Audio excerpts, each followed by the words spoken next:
Orang mai tak putus geng. 15 tahun dah menjaga. Try dulu baru faham kenapa orang repeat nasi lemak ni.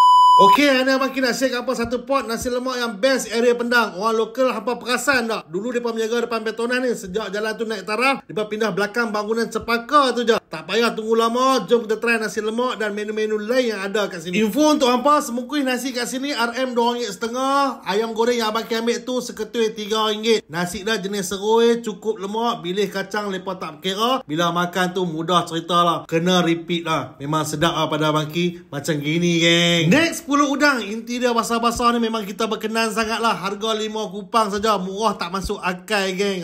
Ni satu lagi ni Popiah Rangup. Murah juga. 5 kupang juga satu. Petang-petang hampa makan yang ni memang layan weh. Dan lah cucuk udang lepa pun clear weh. Sebekas baru RM4 saja. Kuah yang jenis pekat-pekat manis belah hujung tu. Hampa boleh try juga. So untuk orang-orang Pendang yang duk tercari depa menjaga kat mana lah ni, hampa daftarkan, tag share video ni sekali bagi kawan-kawan hampa. Dan untuk hampa yang lalu main area sini, rugi weh kalau tak singgah. Pakat-pakat boleh main. Jumpa lagi geng. Assalamualaikum. Alun start. Peace.